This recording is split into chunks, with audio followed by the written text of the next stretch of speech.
Hello, happy Wednesday. You are on the Heart of Success show, and I'm your host, Larissa Vakulina. I go live every Wednesday at 2 p.m. South Australian time zone. And here on this show, I share with you my own personal experiences and also, official qualifications and all the tips, methods, tools, and knowledge about how you can create successful life not only in your professional and business. Let me just get a little higher.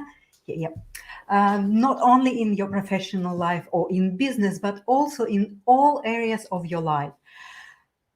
Today, I was just wondering about how I am still very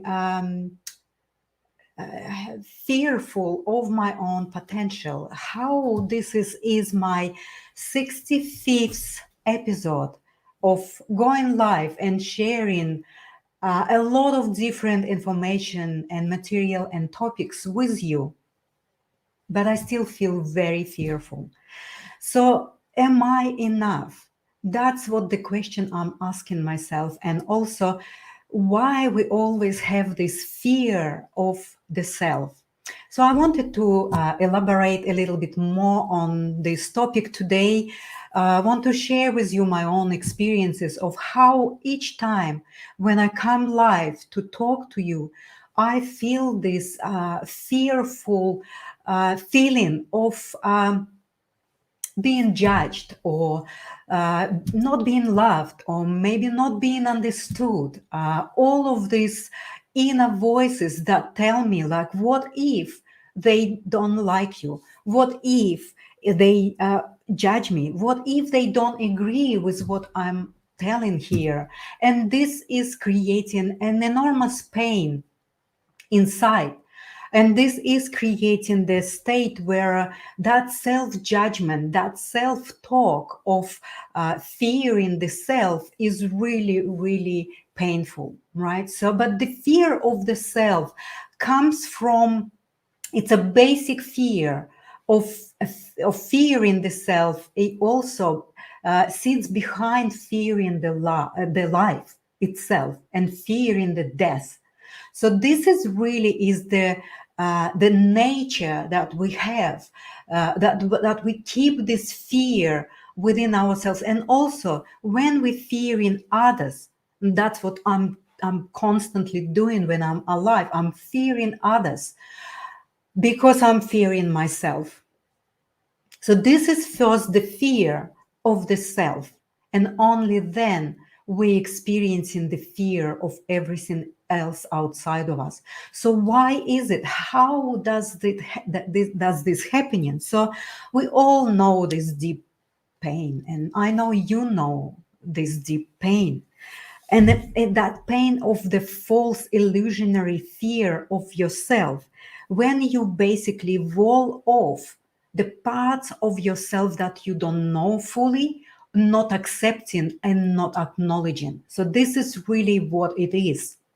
It's like we alienating these parts of ourselves that we don't know and we're not acknowledging and not accepting. So it sits on this. And how can we actually then reach our potential if part of us is actually thrown outside of us and it's not accepted as us? So basically, what we do, we let me just get into the comments.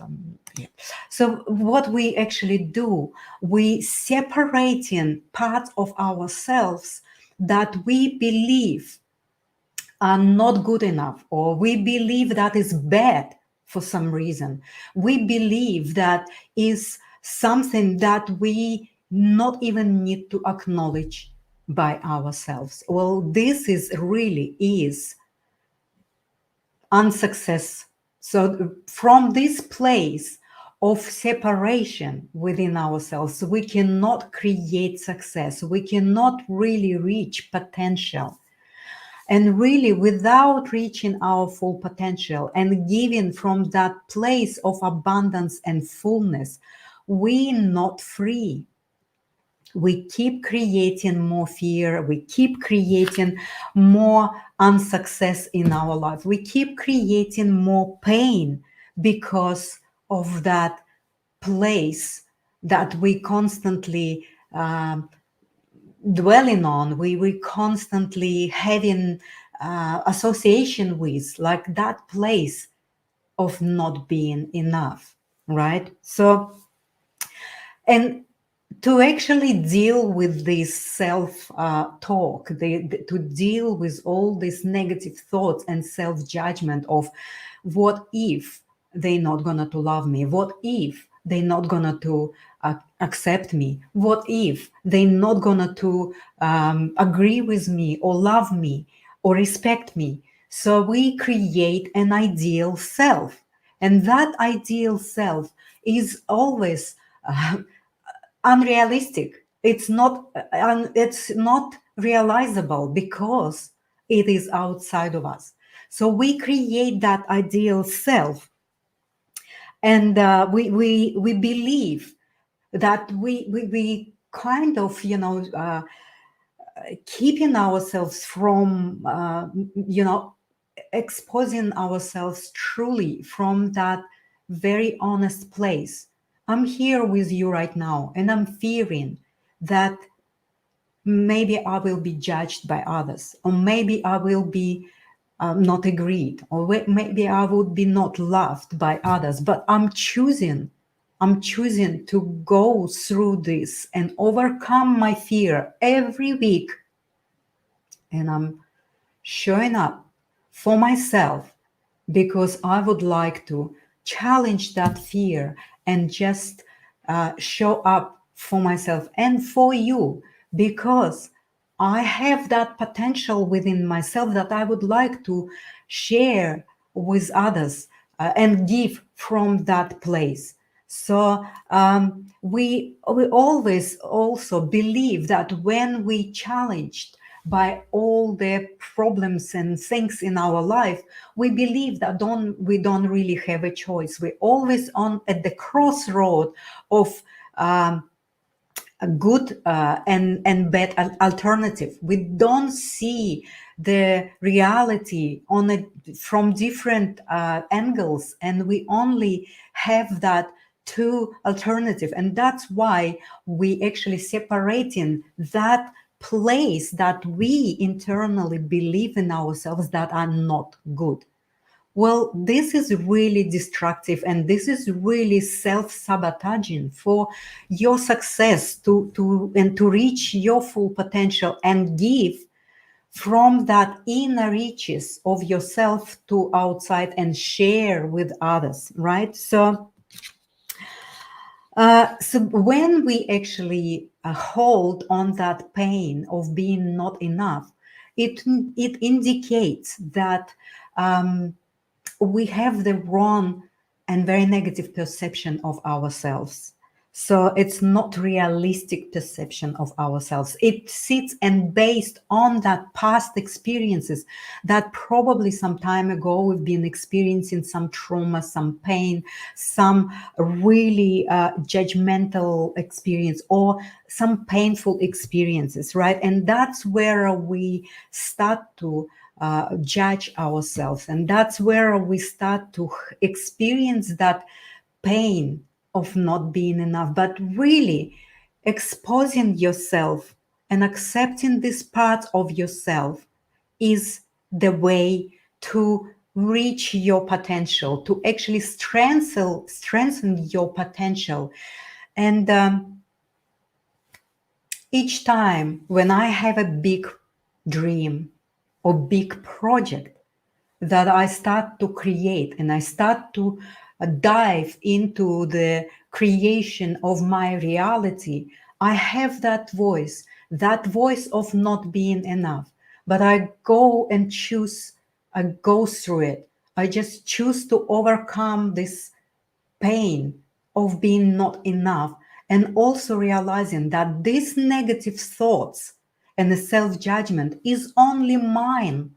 I doubt that that people are actually seeing me in the same light as I'm seeing myself. And this is the first realization that needs to be happening when we self-judging ourselves, when we criticizing ourselves, and when we still keeping these places of believing that there's something really bad in ourselves that we need to pretend. So, by creating our ideal self, we basically, wanting to become that ideal self, which is unrealizable, or we pretending to become that ideal self. So, by pretending, we never ever gonna to reach our full authentic potential that is so needed right now in the world, that's so needed to be shown and to be shared for the collective and individual healing, right? So, and what I'm experiencing every time that when I'm holding myself within this pain of self judgment, it's a very, very painful, hard space to be. And it is much more painful than just accept these places and share with everyone. Yes, I am in fear. Yes, I am afraid to showing up. And yes, I just I just want to share that because most of the time we try to show outside world only the good sides of us, only the achievable realities, only the success, only the good. But alongside with that, we all hold these places within ourselves that we somehow don't want to accept, and we're afraid of it. And what we actually afraid, we're not afraid of these places. What we're afraid more is our full potential. We're afraid more of our inner genius that is wanting to come out and be shared with others, right? So, and it's not only be shared with others, but also this is the road and way for the freedom, for the health, for joy, for all of these things that we really want in our life. So, it is hurts to be seen. It hurts to be heard in the places where you don't have that confidence, or where you don't have this very strong potential yet. And it hurts to know that you look at me and possibly maybe judge or not love or whatever it is, and realizing that this is only my thoughts keep me coming every week here and sharing with you myself, right? So it is a short episode today because yes, I'm feeling very vulnerable today. I'm feeling not enough. I'm feeling that I need to go within and have that inner process with myself and gather these pieces together and see how these pieces, all of it, the good, the bad, wherever we judge, uh, get together and help me to create and strengthen my full potential so that I can then, from that abundant place, to give more, to share more, to help more, to guide more people to their own inner potential and to their own inner genius. So I would like to just highlight about 3 points that would possibly help you as well to think about your enoughness, about your power, about your fears as well as the potential, right? So realize and know that all this negative self judgment and criticizing is only your thoughts. It is your first, it is yours first. And only then you think that others feel, and think the same about you. That's a lie. This is really an illusion, right? The second point is that realize that in accordance to the cause and effect law, the more you fear in yourself, the more you create fear. From that fear that of self, the more you create fear of your life, right? And the more you're not successful, the more you're struggling to reach your potential. So realize that the law of cause and effect works perfectly here. And that's the purpose, that we are here to fully realize ourselves with all the pieces that we are, the good, the bad, the ugly, all of these fearful parts that we so ardently try to hide from ourselves and from others, right? So, and the last point is strive to meet these places within yourself. These places hold the gifts that you have. These exact places of the wound, of the traumas, of that fears that you feel not being enough. This is the exact place where you hold your gifts and talents. So unfortunately, there's only way to go through it. Go through that fear and just show up for yourself and say yes to life. Say yes to your dreams. Say yes to any challenging projects that you have, and you have that voice of doubt and that voice of not being enough. Well, say yes. I accept these places, but I am overcoming and I'm still showing for ourselves. So I would like to finalize today my episode, and I really grateful for all of you to keep coming and keep supporting me and keep understanding and keep respecting me and loving me, because I feel that love and pain, that love and respect and support that you are all having within yourself, and you giving it to others. Thank you so much for supporting, and thank you for being with me here. And I will come back next Wednesday at 2 p.m. South Australian time zone. And I would like to put some music for you to enjoy and make a great day. Thank you.